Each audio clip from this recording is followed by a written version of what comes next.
dele. Eu quero que ele crê e ele possa ver e viver a glória de Deus na vida dele. E a gente tem que acreditar nisso, porque eu creio que talvez nem eu nem você foi criado no Evangelho, porque eu, quando fui criança, eu não fui criada no Evangelho 100%. Quando eu falo 100%, porque minha tia, ela era evangélica, então eu passava mais tempo com ela do que com minha mãe.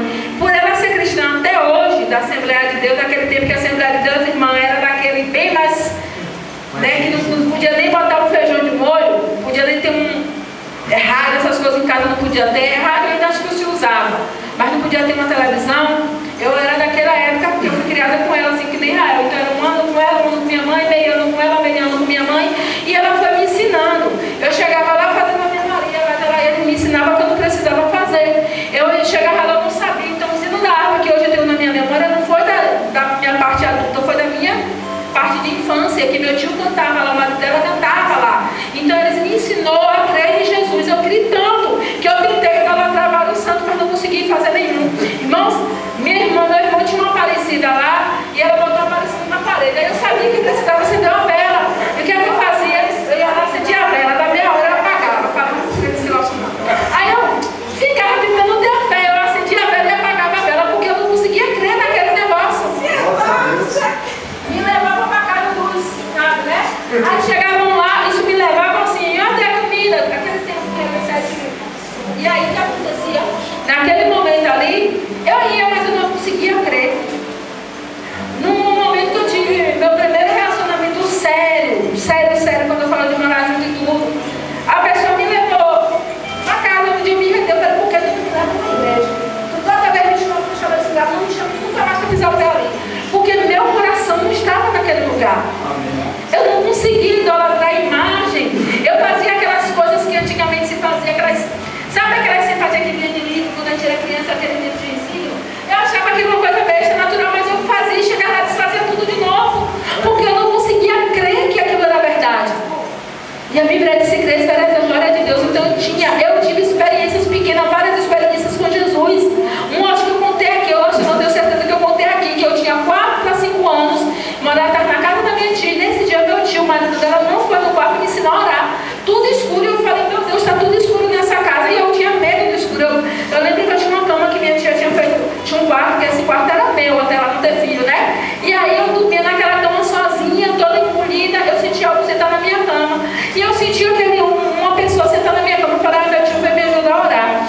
Só que eu tive essa primeira experiência que eu lembro, assim, que eu lembro que eu estiquei a minha mão, fiquei esticando a mão pequenininha assim, para poder tocar no que estava sentado, que eu estava com medo, e eu senti alguém, estou encolhida, eu posso encolher a mão. Eu vi que como se minha alma tivesse saído do meu corpo, e eu vi tudo que estava lá fora. E o que estava lá fora, eu estirada na cama, um homem de branco sentado do meu lado, me observando, e ele passava a mão por cima de mim.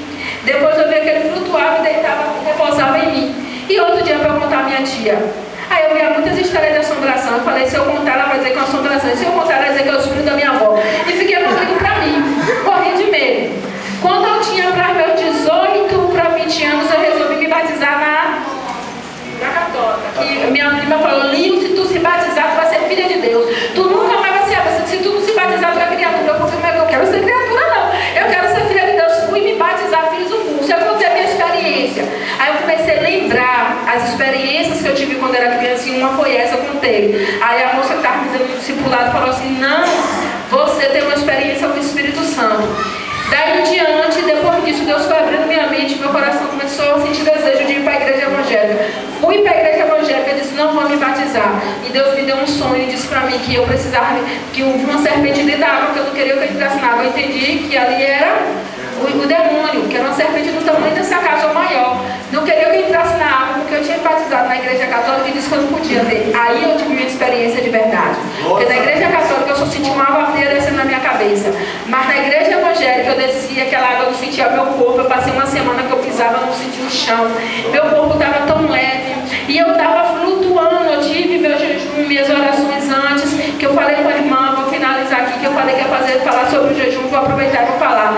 O jejum, irmão, você abdica do seu alimento pela manhã, não alimenta pela manhã, você lê, acorda, faz a sua oração, lê sua Bíblia, meio-dia, no horário que você o corpo aguentar, você entrega o seu jejum em oração, apresentando a sua causa Deus e consagrando o seu corpo, porque o jejum, na verdade, irmãos, a gente jejuma por vários propósitos, mas é para aproximar a gente de Deus, para a gente, na verdade, ficar mais sensível ao Espírito Santo. Porque o jejum você vai reivindicar, você vai deixar mais, morrer, matar a sua carne para servir a Deus. Entendeu? Então assim, você entende que o seu jejum você vai consagrar o seu corpo para você ficar mais próximo, você ouvir mais, você ter mais sensibilidade com o Espírito Santo. E através daquilo ali, barreiras são quebradas na sua vida, maldições são quebradas. A gente é normal que a gente apresente durante o jejum a nossa oração, as nossas petições ou por uma causa. E sim, Deus ouve a nossa causa quando a gente faz, tanto é que a gente tem uma prova disso. Todo o povo jejumou por um propósito e aquele propósito se cumpriu, esquece ser vitorioso do propósito. E Deus, Ele honra o propósito do seu coração. E se você está vendo que está passando por batalhas, por lutas espirituais, você simplesmente começa a jejumar o Senhor. Gostaria que você colocasse de pé e se revestisse, porque nós precisamos de revestimento. Quando você vai orar por alguém, ora por uma causa, você precisa buscar de Deus consagração. Consagra o seu dia, consagra a sua vida, consagra a sua casa, a sua família, faz jejum, lê a sua Bíblia, faz meditações diárias com Deus, e Deus vai te fortalecendo e te falando através da palavra, coisas que você precisa ouvir, Deus vai falar através da palavra, não precisa alguém revelar para você. Através do jejum, da sua aproximação com Deus, Deus vai começar a te revelar o que você precisa saber. E ver coisas que muitas vezes, lá em casa tem vezes que eu vejo coisas que meu marido não vê. E às vezes eu fico olhando, meu Deus, será que eu estou vendo isso mesmo? E fico quieta. Aí outro dia, eu estou com medo, eu tinha comentado os irmãos aqui. Estou com medo de que um homem não, um anão. Aí a gente começou a orar, começou a consagrar. Aí eu estou com medo não. Porque muitas vezes nossos filhos têm um olho mais aberto espiritualmente do que a gente. Quando o teu filho falar que está vendo algo, sonhando com algo, dê crédito, começa a consagrar por ele e por você. Porque meu filho, ele está mesmo assim, mamãe estou com medo, papai estou com medo, ele falou para nós, Deus estava com medo de um anão. Eu entendi que tinha um espírito mirim dentro de casa perturbando o nosso filho. Então começamos a levantar clamor e consagrar toda a nossa casa, até um objeto que entrou lá, que às vezes você pegava que foi consagrado para algum demônio, e você tem que apresentar a Deus para quebrar a consagração. Ou então Deus te mostrar, porque quando Deus me faz sentir, como ele já ganhou o brinquedo, que eu passei um dia, eu senti arrepio do brinquedo, eu queimei. Quando eu vejo, Deus me mostra qual é o brinquedo ou qual é o objeto, eu jogo fora. Pode ser o melhor que for, eu vou queimar e não vou nem dar para outra pessoa. Porém, se Deus não me mostrar, eu vou só consagrar para Deus destruir qualquer consagração que foi feita dentro do nosso ambiente, ou que entrou. Você recebeu uma roupa, um sapato, tudo que você fazer, apresenta primeiro a Deus. Vamos se colocar de pé? Obrigado, Deus.